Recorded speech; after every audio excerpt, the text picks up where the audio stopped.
Excuse me, officer. Could you tell me where the main entrance is? Brennan spins around. Eyes sweep her up and down. Black woman, jeans, no badge. He spits near her shoes. What the hell is a black bitch like you doing in my parking lot? She stays calm. I'm just... Shut your mouth. He steps closer. You people don't belong here. This ain't the food stamp office, not Section 8 housing. Get your broke black ass out before I put you in cuffs. A younger officer leans on a patrol car, filming, grinning. Another mutters, probably here to bail out her baby daddy. Laughter ripples. No one defends her. No one looks away. She stands alone. A black woman surrounded by white badges and white silence, but none of them know who she really is. In 72 hours, every officer here will be begging her for mercy. March 2019, Baltimore, Maryland. Willa Preston stands in her kitchen at 5:47 a.m. Coffee steams in a chipped mug. Her uniform hangs pressed on the closet door. 23 years with Baltimore PD. Patrol officer to deputy chief. Every rung of the ladder earned the hard way. Her phone buzzes on the counter. A text from her daughter Jasmine, 16 years old, still asleep upstairs. Good luck today, Mom. You're gonna crush it. Willa smiles, sets down the mug, reads the message twice. Today she drives to Missouri. Today, everything changes. Ridgemont, population 85,000. A mid-sized city in the heart of the Midwest. The kind of place where people know their neighbors by name.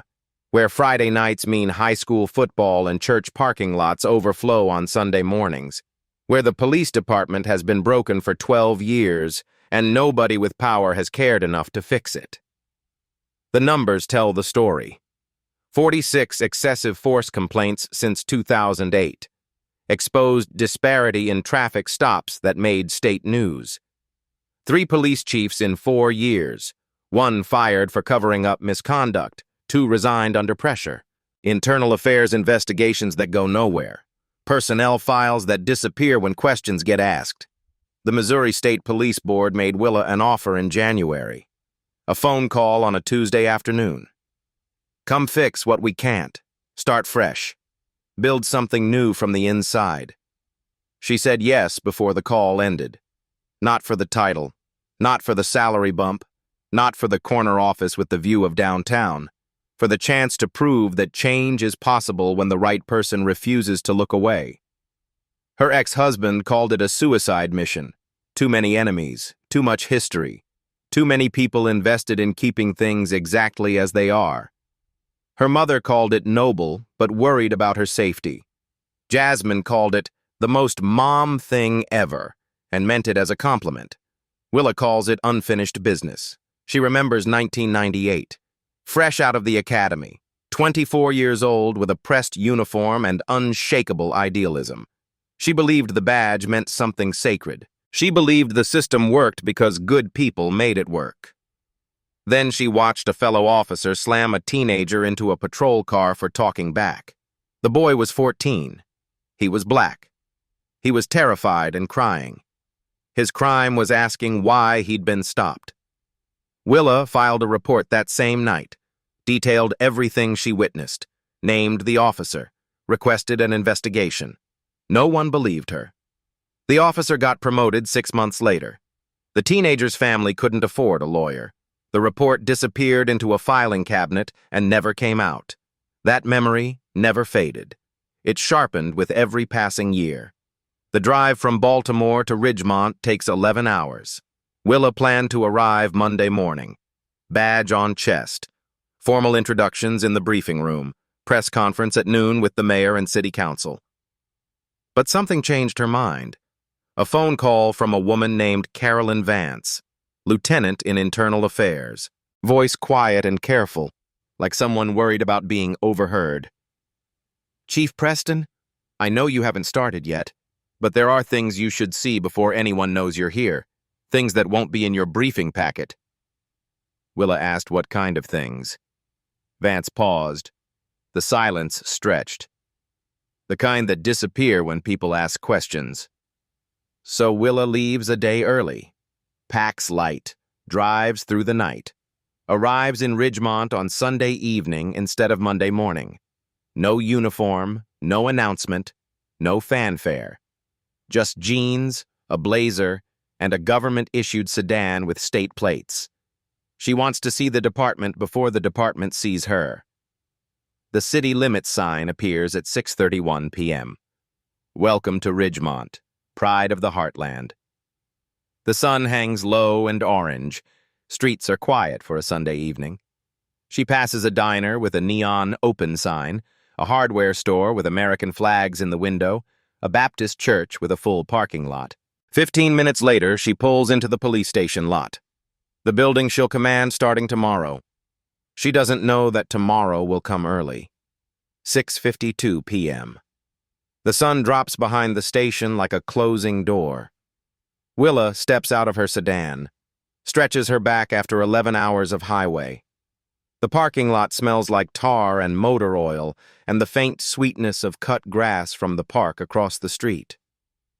Halogen lamps flicker on one by one. Shadows pool between the patrol cars lined up in neat rows. She walks toward the side entrance. Not to go in, just to look. To see the building she'll command starting Monday.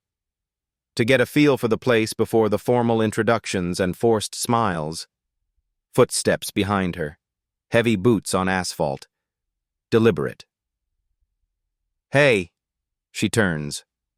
A sergeant approaches from the direction of Bay 3. Tall, broad shoulders, mid-50s. The kind of walk that says he owns this ground. His body camera clips to his chest. A small red light blinks steadily. You lost, sweetheart? Willa keeps her voice even, measured. Just looking around. This is a police station, not a tourist attraction. He stops 3 feet away, close enough that she can smell his aftershave, something sharp and chemical. He looks her up and down without subtlety. ID. She reaches into her back pocket. Slow movements. Nothing sudden. Hands him her driver's license. Maryland address. Photo 5 years old. No badge. No title. Nothing that identifies her as anything more than a civilian. Brennan, she can read his name tag now, studies the license. Glances at her sedan, at the state plates. Government-issued vehicle. His eyes narrow with something that might be suspicion or might be opportunity. Government vehicle? Yes. What agency? I'm not required to answer that, Sergeant. Silence. The radio on his shoulder crackles with dispatch chatter. He doesn't respond to it, doesn't break eye contact. Step over here. He gestures toward her sedan with a jerk of his chin. Hands on the hood. Willa doesn't move. On what grounds? Suspicious behavior. Unidentified individual casing a law enforcement facility. Could be anything. Could be reconnaissance. I'm standing in a public parking lot. Hands on the hood now. She could tell him, right now. One sentence would end this. I'm the new police chief. I start Monday. You work for me. But she doesn't say it. She wants to see how far he'll go. She needs to know what kind of department she's inheriting. She places her hands on the warm metal of the hood. The engine heat bleeds through the paint, still warm from the drive. Brennan steps behind her. His boots scrape the pavement like he wants her to hear him coming. He grabs her left wrist, pulls it behind her back.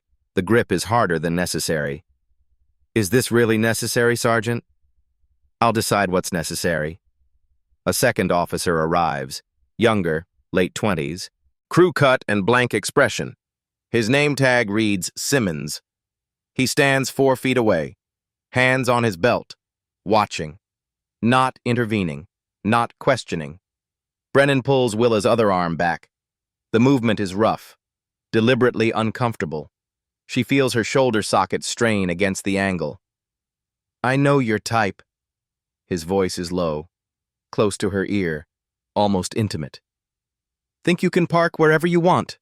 Go wherever you want. Walk wherever you want. This isn't your neighborhood. She says nothing, keeps her breathing steady. Then he pushes. Her balance breaks. Her knees buckle. She falls forward. Her kneecaps crack against concrete. Her cheek strikes the asphalt hard enough to see stars. The badge in her pocket, the chief's badge she hasn't shown anyone, presses against her hip like a secret. Brennan's knee lands on her back. His full weight pins her to the ground. The concrete is warm from the day's sun. It smells like oil and rubber and the faint iron tang of rust. Stay down. Willa breathes. Slow, controlled. The concrete bites into her cheekbone. She tastes dust and something metallic. Her shoulder screams. She doesn't make a sound. Across the street, a security guard named Carl Whitmore watches from the lobby of an office building. 62 years old, 30 years in Ridgemont. He's seen a lot of things in this town. He pulls out his phone, starts recording. Simmons shifts his weight from foot to foot, says nothing, does nothing. 4 minutes pass. Brennan keeps her on the ground. His body camera captures everything, but later someone will edit the footage, cut it from 52 seconds to 23. Delete the audio that matters most. They don't know that a backup exists in the cloud. Not yet. Finally, Brennan pulls Willa to her feet, cuffs her wrists with practiced efficiency, pushes her toward the station entrance. Disorderly conduct. Let's see some ID that actually explains why you're lurking around a police station on a Sunday night. Willa walks. Steady, silent. Her face throbs with each heartbeat. Her shoulder burns like fire. She could end this with one sentence. She doesn't. Inside, the bullpen hums with fluorescent light and the smell of old coffee. Monday morning is 14 hours away. Brennan doesn't know what's coming. The holding area smells like disinfectant and stale sweat. Willa sits in a metal chair bolted to the floor. Fluorescent tubes buzz overhead. A clock on the wall reads 7:34 p.m. Her wrists ache from the handcuffs. Her cheek throbs with a steady pulse. Brennan left her here 40 minutes ago. Said he needed to run her information. Didn't offer water. Didn't ask if she needed medical attention. Just walked out and closed the door. Through the small window, she watches officers move through the bullpen. Some glance her way. None stop to ask questions. This is routine for them. Another Sunday. Another detention. Another person who doesn't belong. At 9:15 p.m., the door opens. A desk sergeant she doesn't recognize hands her a form. Warning for disorderly conduct. Sign here. You're free to go. No charges filed. No report taken. No documentation of injuries. Willa signs. Takes her belongings from a plastic bin. Walks out the front entrance into the cool night air. Her phone shows 6 missed calls from Jasmine. A voicemail. Mom, you said you'd call when you got there. I'm worried. Call me back. She texts. Fine. I'll call tomorrow. Love you. She doesn't mention the blood drying on her sleeve, or the bruise forming along her jaw, or the way her shoulder won't rotate without grinding pain. She drives to her hotel, showers with the water as hot as she can stand, watches the pink tinge swirl down the drain, lies awake until 3 a.m. staring at the ceiling. Monday morning is 5 hours away, 7:43 a.m., Ridgemont Memorial Hospital. Willa sits on an examination table. Paper crinkles beneath her. A nurse photographs her injuries with clinical detachment. Left shoulder, deep tissue bruising consistent with hyperextension. Right cheek, abrasion with minor swelling and subcutaneous hematoma. Both wrists, ligature marks from the handcuffs. The attending physician signs the report. Case number RM031519A. Official medical documentation that will become Exhibit 2 in a federal case. Do you want to file a police report? The nurse asks, then catches herself. Realizes the irony. I mean, with another agency? Willa almost laughs. Not yet, but keep copies of everything. 8:45 a.m. Back at the station. Different entrance. Different posture. Willa walks through the front door in full dress uniform. 4 stars on each shoulder. Badge polished to a mirror shine. Name tag centered precisely. W. Preston, Chief of Police. The desk sergeant, the same one who handed her that warning form 12 hours ago, looks up. His coffee mug freezes halfway to his mouth. Chief Preston? That's correct. I believe there's an all-hands meeting at 9. She doesn't wait for a response, walks past him toward the briefing room. Her heels click on the linoleum, each step deliberate, each step announcing her arrival. Word travels through the building like electricity. By the time Willa reaches the briefing room, every officer in the department knows. The new chief is here. She's black. She's a woman. She's already inside. What they don't know, what no one knows yet, is that she was here last night too. The briefing room fills. Patrol officers file in with curious glances. Detectives take seats near the back. Administrative staff cluster by the coffee station. Sergeants line the walls with crossed arms and guarded expressions.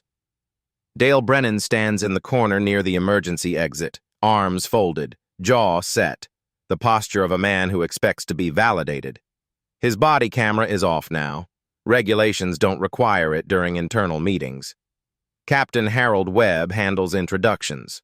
Late 50s, gray mustache, nervous energy crackling beneath forced professionalism. Ladies and gentlemen, please welcome our new police chief, Willa Preston. She comes to us from Baltimore PD with 23 years of distinguished service. Applause, scattered, polite, the sound of obligation rather than enthusiasm. Willa steps to the podium. The room falls silent. She can feel them watching, evaluating, deciding. She scans the faces, finds Brennan's, holds his gaze for 3 full seconds. Thank you, Captain Webb. I'll keep this brief. She pauses, lets the silence work. Last night, I arrived in Ridgemont. I came a day early. No announcement. No uniform. I wanted to see this department the way the public sees it. The way the people you serve see it every day. The murmurs begin. Whispers traveling from row to row. Brennan's posture stiffens almost imperceptibly. I parked in the visitor lot at 6:52 p.m. Within minutes, I was approached by a sergeant. I was questioned. I was ordered to place my hands on my vehicle. When I asked for legal grounds, I was told my presence was suspicious. The murmurs stop. The room holds its breath. I was forced to the ground, handcuffed, detained for over 2 hours, released with a warning for disorderly conduct. No charges filed, no report documented. Willa pulls a photograph from the podium, holds it up for the room to see. The image shows her face, swollen cheek, a braided jaw, dried blood at her hairline, medical documentation visible in the corner. This is what suspicious behavior looks like in Ridgemont. No one moves. No one breathes. She sets down the photograph, finds Brennan again. He's gone pale beneath his tan. Sergeant Brennan, we met last night. You asked who was in charge. She pauses. 1 beat. 2. The answer is, I am. I'm your new chief. Brennan's face drains of remaining color. His arms drop to his sides. His mouth opens slightly. No words come out. Effective immediately, you are suspended with pay pending a full investigation. Officer Simmons, the same applies to you. Surrender your badges and weapons to Captain Webb before leaving this building. Simmons, standing near the door, freezes. His hand moves toward his badge like he's not sure it's real. This department will operate by the law. All of it. Starting now. Willa gathers the photograph, steps away from the podium. Dismissed. She walks out. Her heels click on the linoleum, the only sound in a room of 40 people. Behind her, the silence stretches, then breaks. Chaos. But Willa doesn't look back. The Ridgemont Herald runs it by noon. Front page above the fold. New police chief suspended officer who detained her night before taking office. Derek Holloway's byline. Balanced reporting with a sharp edge. Comments flood the newspaper's website. Social media erupts. The story gets picked up by state outlets, then regional, then national. By 6 p.m., cable news is running segments. Some demand accountability. Others defend Brennan. 23 years of service shouldn't be erased by one incident. The phrase appears in comment sections like a coordinated talking point. By 3 p.m., Police Union Local 88 releases a formal statement. They call the suspension premature and politically motivated. They demand the City Council conduct an immediate review of Chief Preston's appointment. They question her judgment, her objectivity, her fitness for command. An internal email circulates through the department. Support Brennan. Outsiders are coming for us. Stand together. Lieutenant Carolyn Vance reads the email at her desk. 38 years old, 6 years in internal affairs, 6 years watching complaints disappear and investigations go nowhere. She doesn't delete the email. She forwards it to her personal account. Then she picks up her phone. Chief Preston? We should talk. I have files you need to see. Tuesday morning, Willa's office. The room still smells like the previous chief's aftershave, something musky and expensive. Boxes line the walls, unpacked. A dying plant sits on the windowsill, leaves brown and curling. Willa doesn't unpack. Not yet. She has more urgent business. 7 personnel files spread across her desk. 7 complaints against Dale Brennan spanning 11 years. 7 victims. 7 times Internal Affairs closed the case without discipline. Vance sits across from her. Professional. Controlled. But there's something else in her eyes. Relief, maybe. The look of someone who's been carrying a weight alone for too long. How did you get these? Willa asks. The official records show nothing. I made copies. Every time a complaint came in, I saved the originals before they got lost. Vance uses air quotes around the word. I knew someday someone would care enough to look. Willa flips through the pages. The pattern emerges immediately. 2008 traffic stop, East Side. East. Blackmail, 22. Brennan claimed aggressive posture. Complaint filed.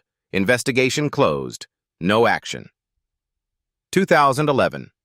Pedestrian stop. Hispanic female, 34. Brennan claimed suspicious behavior. Complaint filed. Investigation closed. No action. 2014. Raymond Graves. Black male, 34. Walking home from a warehouse shift. Brennan forced him to the ground for matching a description. No description existed in any dispatch log. Complaint filed. Investigation closed. No action. 2016. Denise Holloway. Black female, 29. Pulled over for a broken taillight. Brennan searched her vehicle without consent or probable cause. When she objected, he detained her for 4 hours. Complaint filed. Investigation closed. No action. Same neighborhoods, same demographics, same script, same outcome. Year after year. This isn't a bad apple, Willa says. This is a system functioning exactly as designed. The system protects its own. Vance leans forward. IA can't investigate if leadership doesn't want answers. Every chief before you looked at these files and looked away. The union made sure of it. What's their leverage? Votes, campaign contributions, endorsements. Half the city council owes their seats to Local 88 support. Vance pauses. And there's something else. An informal quota. Officers get bonuses based on arrest numbers. Quality doesn't matter. Convictions don't matter. Just quantity. Willa closes the file. Looks out the window at the parking lot. Bay 3. The halogen lamp that buzzed above her head while her face pressed into concrete. Who else knows about the quota? Everyone who's been here more than a year. No one talks about it on the record.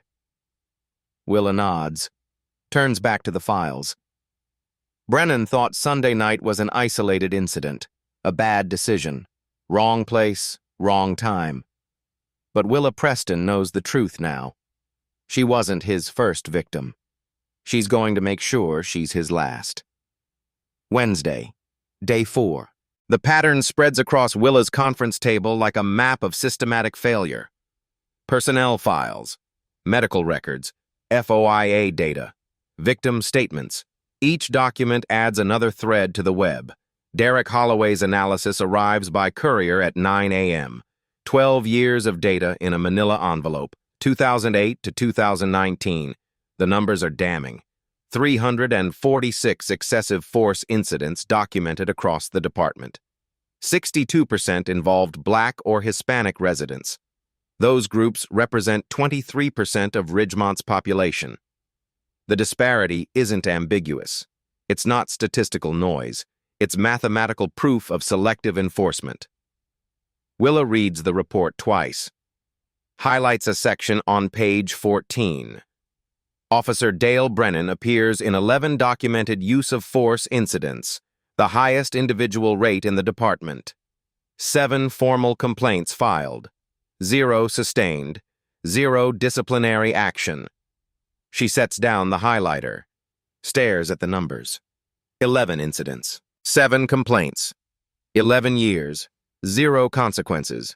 Receipt number 6. Public record obtained through legal channels. Independently verifiable. Thursday afternoon. A borrowed conference room at the county courthouse. Raymond Graves sits in front of a camera. Gray suit, borrowed from a cousin. Hands folded on the table. Sworn deposition, recorded for potential court proceedings. It was August 2014. Hot night. I was walking home from my shift at the distribution warehouse, 10 blocks. Same route I took every night for 3 years. He pauses, rubs his hands together. The memory costs him something to recall. A patrol car pulls up next to me. Slow, following. Then it stops. Officer gets out. Big guy. Tells me I match a description. Doesn't say what description. Doesn't say what crime. Doesn't show me anything or explain anything. Just tells me to put my hands on the car. His voice wavers. He steadies it. I asked what I did wrong. He said, "You exist." Then he put me on the ground, knee in my back, face in the gravel. I could feel the rocks cutting into my cheek. I still have a scar. He touches his face. Below his left eye, a thin white line barely visible against his dark skin. I filed a complaint, went to Internal Affairs, filled out all the paperwork, told my story 3 different times to 3 different people. 3 weeks later, I got a letter. Investigation concluded. Insufficient evidence of policy violation. That was it. That was the whole thing. The camera keeps recording. Raymond wipes his eyes with the back of his hand. I stopped trusting police after that. Stopped calling 911 when there was trouble in my neighborhood. Told my kids to avoid them. Stay invisible. Don't give them reasons. He looks directly into the lens. That's what they took from me. Not just that night. Every night since. Receipt number 7. Video testimony. Time-stamped. Notarized. Admissible. Friday morning. Different location. Different victim. Same story. Denise Holloway sits in a church basement, 29 years old, works 2 jobs, raising a daughter alone. She didn't want to meet at the courthouse. Too many bad memories. The church felt safer. He pulled me over for a taillight, 1 taillight, 7 o'clock on a Tuesday. She shakes her head. Then he made me get out. Made me stand on the side of the road while he searched my whole car. Every compartment. The trunk, under the seats, my daughter's car seat. She stares at the floor. Her hands grip her knees. I asked if he had a warrant. He laughed. Actually laughed. Said he didn't need one because he could smell marijuana. There was no marijuana. I don't smoke. Never have. Her jaw tightens. When I complained about the search, he changed. Got real close to my face. Said if I reported him, he'd find me. Said he knew where I lived. Knew where I worked. Knew where my daughter went to daycare. She looks up. Her eyes are dry but hard. I was 26, single mom, no lawyer, no money, no connections. I just wanted to get home safe, so I didn't report anything. Not then. She pauses. I'm reporting it now. Receipt number 8. Sworn affidavit. Notarized March 23, 2019. Witness signature from the church pastor. The victims keep coming. By Sunday, Willa has made contact with 5 of Brennan's 7 documented targets. 3 agree to provide formal testimony. 2 are afraid, but they submit written statements anyway, requesting anonymity. The pattern is undeniable. Brennan targeted people who wouldn't be believed. People without lawyers. People without connections. People who looked like Willa. People who looked like her daughter. She calls Lieutenant Vance Sunday evening. I need everything you have on the body camera system, storage protocols, access logs, chain of custody documentation, who has edit access, who reviews footage before archiving. Why? Because the official footage from Sunday night is 52 seconds long. I was on the ground for 4 minutes minimum. Someone edited that file. Silence on the line. I'll pull the records tomorrow morning. Derek Holloway publishes his first major investigative piece on Monday. Front page of the Ridgemont Herald, continued on pages 4 and 5.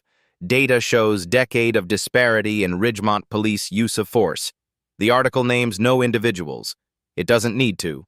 The numbers speak for themselves. Graphs and charts. Statistical breakdowns. Year-over-year trends pointing in the same direction.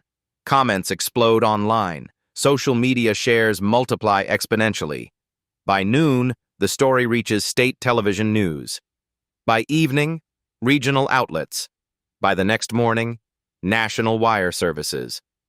What Brennan didn't know, the receipts were just getting started. If this pattern sounds familiar to you, drop a comment below. Tuesday afternoon, Willa's office. Derek sits across from her.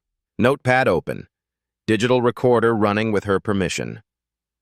I've been investigating this department for 2 years, he says. Every time I got close to something real, sources went quiet. Files disappeared. People stopped returning calls. Doors closed. What changed? You. You're the first chief who didn't tell me to go away. The first one who actually wanted to know. Willa slides a folder across the desk. This is everything I can give you on the record. Personnel patterns, complaint histories, settlement payments the city made to avoid civil trials. Derek flips through the pages. His eyebrows rise steadily. The city paid out $412,000 in the last 8 years, all excessive force cases. None of them went to trial. Not one. None of them could go to trial. Victims settled because they couldn't afford the fight, couldn't take time off work for depositions, couldn't pay lawyers by the hour, and every settlement included a non-disclosure agreement. So the city bought silence. The city protected itself. The department protected its officers. The union protected its members. Everyone protected everyone, except the people they were supposed to serve. Derek closes the folder, looks at Willa with something like respect. Why are you doing this? Really? You could run this department quietly. Make small changes around the edges. Keep your head down. Retire in 10 years with a clean record and a full pension. Willa thinks of Raymond Graves and his thin white scar, of Denise Holloway and her daughter's car seat, of the 14-year-old boy in Baltimore 23 years ago, whose name she never learned. Because quiet isn't working. Quiet never worked, and I'm tired of pretending it might. Thursday morning. 2.5 weeks since the parking lot. Police Union Local 88 holds a press conference on the steps of City Hall. 30 officers stand behind the podium in dress uniform, solidarity displayed like a weapon. The Union president, a thick-necked man named Gary Stillman with 31 years on the force, reads from a prepared statement. His voice carries across the plaza. Chief Willa Preston has engaged in a personal vendetta against a decorated officer with 23 years of exemplary service. Her actions are premature, politically motivated, and designed to advance her own agenda at the expense of the men and women who keep this city safe. Cameras flash. Reporters shout questions.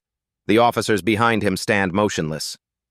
We call on the City Council to conduct an immediate and thorough review of Chief Preston's appointment. Until that review is complete, we have no confidence in her leadership. We encourage all officers to document any instances of harassment, retaliation, or hostile work environment. Receipt number 9. Public statement. On the record. Broadcast live. By noon, the attacks turn personal. Someone leaks Willa's personnel file from Baltimore. A minor disciplinary action from 2009. A procedural error involving a chain of custody documentation mistake. It was resolved administratively, noted in her file. Expunged after 3 years of clean record. None of that context makes it into the leak.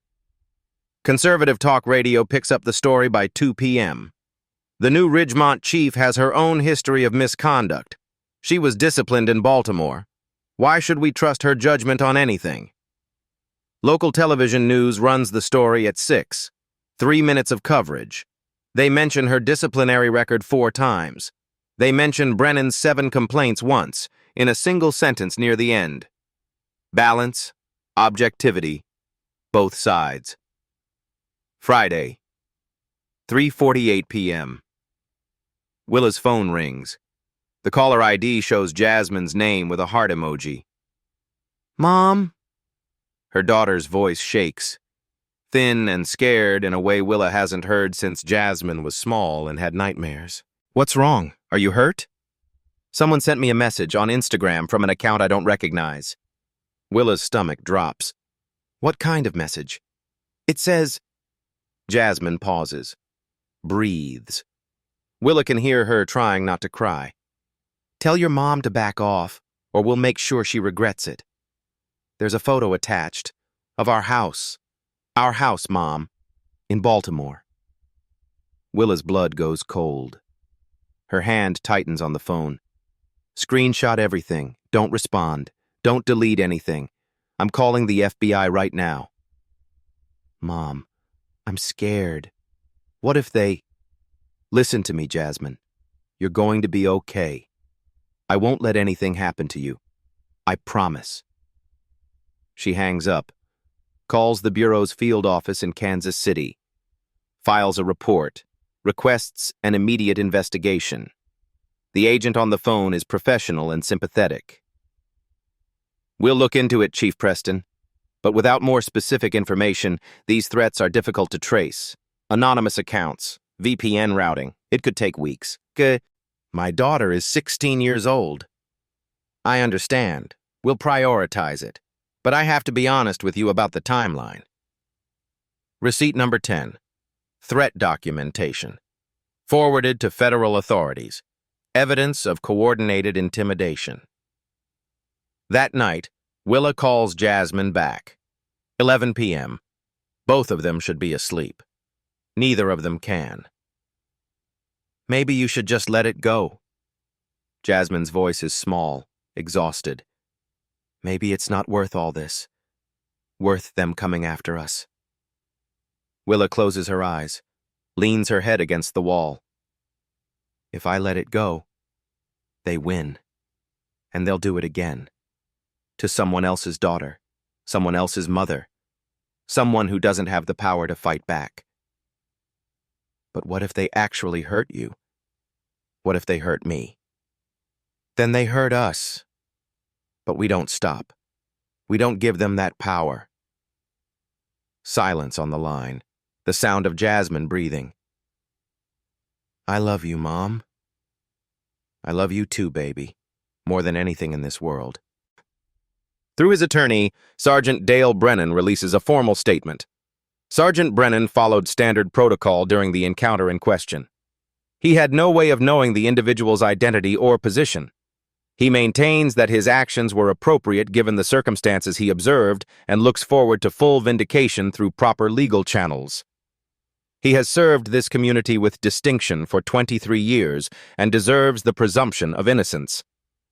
The statement is printed in full by the Ridgemont Herald. 14 officers sign a letter supporting Brennan. 23 years of dedicated service shouldn't be erased by one disputed incident. We stand with our colleague and friend. Sunday night. 3 weeks since the parking lot.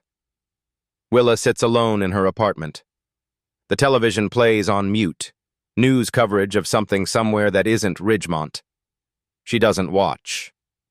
Her phone holds photos of Brennan's victims. Raymond Graves with his thin scar, Denise Holloway with her hard eyes, 3 others who came forward, 2 more who were too afraid. She thinks about the union statement, the leaked personnel file, the threats against Jasmine. They aren't just fighting her.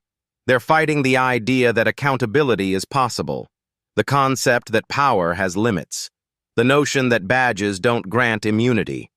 For the first time since she arrived in Ridgemont, Willa considers walking away. She could resign, return to Baltimore, find a quiet desk job, let someone else fight this war. No one would blame her. She picks up the personnel files, stares at the names. 7 people, 7 complaints. 7 times the system said, "You don't matter, you don't count, you don't exist." Willa sets down the files. Not yet. She's not done yet. Monday night. 3 weeks and 1 day since the parking lot. Willa sits in her office. 11:23 p.m. The building is empty. Hallway lights dimmed to their overnight setting. The only sound is the hum of the HVAC system pushing recycled air through the vents. 7 personnel files spread across her desk. She's read them so many times she's memorized everything. Names, dates, neighborhoods, the specific words Brennan used each time. Suspicious behavior, aggressive posture, matched a description. Her cheek still aches when she touches it. The bruise has faded to a sick yellow-green. The memory hasn't faded at all. She can still smell the hot asphalt, still feel the concrete grinding into her cheekbone, still hear his voice. Stay down. She thinks about her first week as a patrol officer. Baltimore, 1996. Fresh uniform, pressed and crisp. Fresh idealism, untested and pure. She believed the badge meant protection. She believed the system worked because good people made it work. Then she watched a colleague brutalize a teenager for asking questions, filed a report, watched nothing happen, watched the officer get promoted while the family couldn't afford a lawyer. 23 years later, she's still filing reports, still watching the system protect itself, still fighting the same battle against different faces. Maybe they're right. Maybe one person can't change anything. Maybe the system is too big, too entrenched, too invested in its own protection. Maybe she should have stayed in Baltimore. Her phone buzzes. Jasmine, calling at nearly midnight. Willa answers immediately. Mom? It's late. Are you still at work? Yeah, just finishing up some things. Are you okay? You sound, I don't know, not like yourself. Willa doesn't answer right away. The question hangs in the silence between them. 1,000 miles of phone line connecting mother and daughter. I don't know, baby. I really don't know anymore. She hears Jasmine breathing, waiting, giving her space. Remember when I wanted to quit track? Jasmine says finally. Freshman year, I was terrible. I was dead last at every meet. My lungs burned and my legs ached and everyone else was faster and I wanted to give up. I remember. You told me something. You said quitting is easy. Quitting is just one decision and then it's over. But living with quitting, that's hard. That's every day wondering what might have been. Willa closes her eyes. She remembers saying those words. 3 years ago. Jasmine crying in the kitchen. Willa holding her daughter's hands and believing what she said. "You were right, Mom. I stuck with it. I never became a star, never won a medal, but I didn't quit. And I'm glad I didn't. I'm proud I didn't." Silence. "You can't quit, Mom. Not you, not this. You've been waiting your whole career for this fight." Willa's throat tightens. Something breaks loose in her chest. She doesn't speak. Can't speak. "I love you," Jasmine says. "Whatever happens, however this ends, I'm proud of you. I've always been proud of you." The line goes quiet. Willa sits in the darkness of her office. She thinks about Raymond Graves, who stopped trying because no one believed him. She thinks about Denise Holloway, who stayed silent because she was afraid. She thinks about the 14-year-old boy in Baltimore, slammed into a patrol car for talking back. She never learned his name. She never forgot his face. For a moment, it looked like the system would win again, but Ridgemont wasn't done. Willa stands, gathers the files, turns off the desk lamp. The building is silent. Her footsteps echo in the empty hallway. Tomorrow, she'll make more calls. Push harder. Find more allies. The system has had 12 years to entrench itself. Willa has had 3 weeks. 3 weeks is enough to start.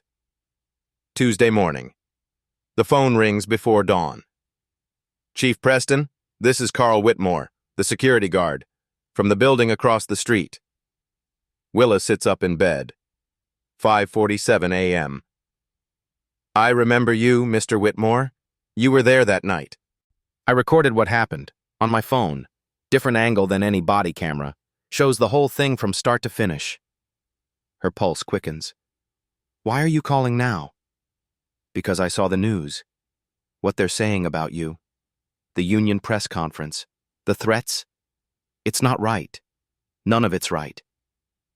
He pauses, takes a breath. "I'm 62 years old. I've lived in Ridgemont my whole life. Watched that department do whatever it wanted to whoever it wanted. Watched people complain and nothing change. Nobody ever stood up and stayed standing. You stood up. What do you want to do with the video?" "I want to post it. Put it online. Let people see the truth for themselves." Wednesday evening, 6 p.m. Carl Whitmore uploads his video to every social media platform he can figure out. Facebook, Twitter, YouTube, Instagram, 2 minutes and 43 seconds of footage, a different angle than the body camera, wider frame, clearer perspective, no audio gaps. It shows Willa standing calmly by her car, compliant, cooperative. It shows Brennan approaching with aggressive posture, grabbing her arm, forcing her to the ground without provocation, kneeling on her back for minutes while she lies motionless. It shows Officer Simmons standing 4 feet away, watching, hands on his belt, doing nothing. By midnight, the video has 800,000 views. By Thursday morning, 2.3 million. By Friday, it's been shared by national civil rights organizations, legal advocacy groups, and major news networks. The hashtags spread like fire. Hashtag Chief Preston. Hashtag Ridgemont Reform. Accountability Now, receipt number 11, viral witness footage, independent source, unimpeachable, Thursday afternoon. Raymond Graves calls Willa directly. "I found Denise Holloway. We talked last night. 3 hours on the phone. First time either of us spoke to someone who understood." "How is she?" "Angry, relieved, ready to stop hiding." He pauses. "We're going public together. A joint statement. 2 victims, same officer, same pattern. Let people see we're not isolated incidents." "Are you sure you want that exposure?" "We're sure. We're tired of being silent. Silence didn't protect us. Maybe speaking will protect someone else." Friday. A petition appears on change.org. Support Chief Willa Preston. Demand accountability for Ridgemont Police Department. Within 24 hours, 3,200 signatures. Within 5 days, 8,400. Local churches add their names. Community centers, small businesses. The owner of the diner Willa passed on her first drive into town, the one with the neon open sign and the American flags. Emails flood City Hall, hundreds of them, some angry, some hopeful. Many sharing their own stories, encounters with Ridgemont PD that never made official records. One email from a woman who signed only her initials. For the first time in 20 years, I feel like someone in that uniform actually cares about people like me.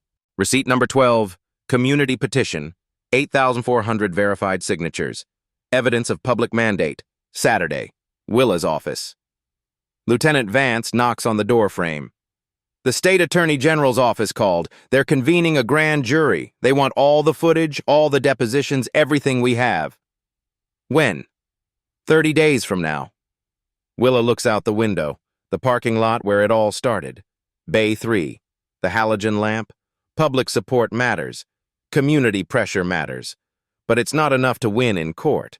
For that, she needs evidence that can't be denied. She has 30 days to build the case that ends Dale Brennan's career.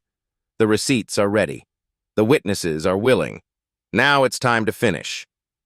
Day 28. 2 days before the grand jury convenes. Lieutenant Vance arrives at Willa's office at 7 a.m. She carries a laptop under her arm. Her face is pale, but her eyes are sharp with purpose. I found it. Found what? The evidence that changes everything. She sets the laptop on Willa's desk, opens an audio file, presses play. Static crackles, then voices, clear despite the compression. Brennan and Simmons on radio frequency. State plates, government vehicle. Let's see who thinks they can park in our lot. Willa's breath catches. The words hang in the air between them. He ran my plates before he approached me. More than that. Vance pulls up a second file, a screenshot of the dispatch log from that night. At 6:49 p.m., 3 full minutes before he ever walked toward your car, Brennan requested an automated plate check through the MDT system. The return came back. Missouri State Government, assigned to Law Enforcement Oversight Division. Willa stares at the screen, the timestamp, the query, the response. He knew. He knew you were government. Knew you were connected to law enforcement oversight. Knew you weren't just some random civilian who wandered into the wrong parking lot. Vance's voice is steady but intense. And he attacked you anyway. Because he believed he could. Because he always had. The foreshadowing crystallizes. Brennan always checks the plates. Every car, every time. His own habit. His own procedure. The thing that made him feel powerful and in control, now the evidence that proves premeditation. This changes the entire case, Willa says slowly. It changes the charge. Vance leans forward. This isn't excessive force against a civilian. It's not even simple assault. He knowingly and deliberately attacked someone he knew was a government official. That's assault under color of law. Federal statute, 18 U.S.C. Section 242, maximum penalty of 10 years. Receipt number 13, full body camera footage plus radio transcript plus dispatch log plus MDT query record. The evidence trifecta, unassailable. Willa spends the next 48 hours in preparation mode. She compiles every receipt into a master file, organizes every deposition chronologically, builds a timeline that starts with Brennan's first complaint in 2008 and ends with the parking lot in 2019. 11 years, 7 victims, 1 officer, 0 accountability. Until now. She calls the state attorney general's office. I have new evidence. Audio and data records proving Sergeant Brennan knew he was approaching a government official before he initiated contact. The assault was premeditated. The prosecutor listens, reviews the files over a secure connection, calls back within 2 hours. This is actionable. We're adding federal charges to the state indictment. If the grand jury returns a true bill, Brennan faces felony counts under both jurisdictions. What about Simmons? Failure to intervene. Accessory after the fact. He'll be named as a co-defendant. Willa hangs up, sits in silence. Brennan thought the edited footage would protect him. He thought deleting the audio would erase the truth. He forgot about the cloud backup, forgot about the dispatch log, forgot about the MDT records that timestamp every query. The same system that protected him for a decade is about to take him down. Sunday night. The night before the grand jury. Willa stands at her kitchen window. The street outside is quiet. A neighbor walks a dog. Porch lights glow warm against the darkness. Her phone buzzes. Jasmine. Good luck tomorrow, Mom. No matter what happens, I'm proud of you. Willa types back. Thank you, baby. I'll call you when it's over. She sets down the phone, catches her reflection in the dark glass. 3 weeks ago, she was face down on asphalt, badge in her pocket, concrete biting into her cheek. Tomorrow, she walks into a courthouse, head high, evidence in hand. The truth has waited 11 years. It won't wait anymore. Day 30, State Courthouse, 9:00 a.m. The grand jury room is wood-paneled and windowless.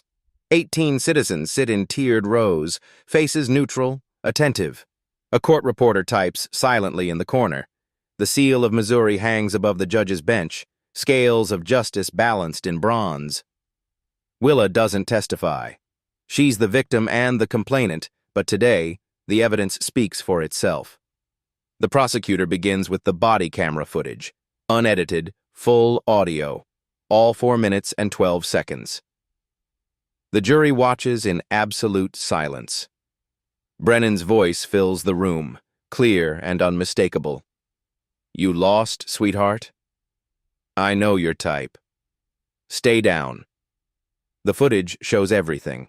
The grab, the push, the knee on her back, 4 minutes on the ground. Then the radio transcript. 52 seconds that reframe everything that came before. State plates, government vehicle. Let's see who thinks they can park in our lot. The prosecutor pauses, lets the words settle into the silence. Sergeant Brennan ran the plates before he approached Chief Preston. He knew she was a government official. He knew she was connected to law enforcement oversight. He attacked her anyway. This was not a mistake. This was not excessive force. This was premeditated assault under color of law. The jury members shift in their seats. Several take notes. Others stare straight ahead, processing. Raymond Graves testifies via video deposition. His face fills the screen, his voice steady despite the pain behind it. He told me I existed wrong. That was his reason. That was enough for him. Denise Holloway follows. He said if I reported him, he'd fine me. I believed him. I stayed silent for 3 years because I believed him. Receipt after receipt. Victim after victim, pattern after pattern. A picture emerges, not of a single bad decision, but of a career built on intimidation. Midway through the afternoon session, a door opens at the back of the room. Brennan's union attorney stands. His face is tight with something that looks like resignation. Your Honor, I wish to make a statement on behalf of Police Union Local 88. The room goes still. After reviewing the evidence presented today, the union has determined that it can no longer provide legal representation to Sergeant Brennan in this matter. We are withdrawing our support effective immediately. Gasps ripple through the gallery. Reporters' pens freeze above notebooks. Brennan, seated at the defense table, doesn't move. His face has gone gray. His hands rest flat on the wood, perfectly still, abandoned. By the system he spent 23 years protecting. When the evidence is undeniable, the prosecutor observes, even loyalty has limits. The grand jury deliberates for 93 minutes. At 4:52 p.m., they return with their finding. True bill, indictment on all counts, assault under color of law, 18 U.S.C. Sefer 242, felony. up to 10 years federal imprisonment. Additional state charges: assault in the second degree, false imprisonment, tampering with evidence, official misconduct. Officer Simmons: failure to intervene, accessory after the fact. Brennan is taken into custody directly from the courtroom. Handcuffs click around his wrists. The same sound Willa heard 4 weeks ago in the parking lot. Receipt number 14. Grand jury indictment. Justice, finally, on the official record. Outside the courthouse, reporters crowd the steps. Cameras flash, microphones thrust forward. Willa walks out the front entrance, uniform pressed, badge polished, posture straight. "Chief Preston, how do you feel about today's verdict?" She stops, considers the question carefully. This is how the system is supposed to work. When it works, justice is possible. When it doesn't, people suffer. Today, it worked. She walks to her car, doesn't look back. 23 years of impunity ended with 52 seconds of audio. 8 weeks later, Dale Brennan pleads guilty to avoid a public trial. 8 years federal custody, loss of pension, permanent revocation of law enforcement certification. He will never wear a badge again. Officer Simmons pleads no contest. 2 years supervised probation, terminated from the force. His name enters the state's decertification database. 2 additional officers involved in editing the body camera footage resign before their disciplinary hearings conclude. Their names join the permanent record of officers barred from law enforcement in Missouri. Police Union Local 88 holds emergency leadership elections. 3 longtime officials lose their seats. The new president issues a public statement acknowledging past failures in accountability. Ridgemont Police Department begins reform. Mandatory de-escalation training for all officers, new body camera protocols with tamper-proof cloud storage, an independent civilian oversight board with subpoena power, mental health response teams for nonviolent calls. Lieutenant Carolyn Vance becomes head of internal affairs. Her first act, reopening cold complaints from the past decade. The department that protected Dale Brennan for 11 years finally answers to the law. Willa Preston stands in her office. The boxes are unpacked now. A new plant sits on the windowsill, green leaves reaching toward the light. She looks at the photograph on her desk. Jasmine at graduation, smiling, holding her diploma. Her phone buzzes. A text from Raymond Graves. "Thank you for believing us when no one else would." Willa types back. "Thank you for being brave enough to speak." She started face down on asphalt, badge in her pocket, concrete biting into her cheek. She ended standing in front of a department that finally answers to the law. Some people wait for change. Willa Preston became it. A badge doesn't put anyone above the law. Not anymore. If you believe accountability matters, subscribe. If this story moved you, leave a comment. I read every one. Thank you for listening.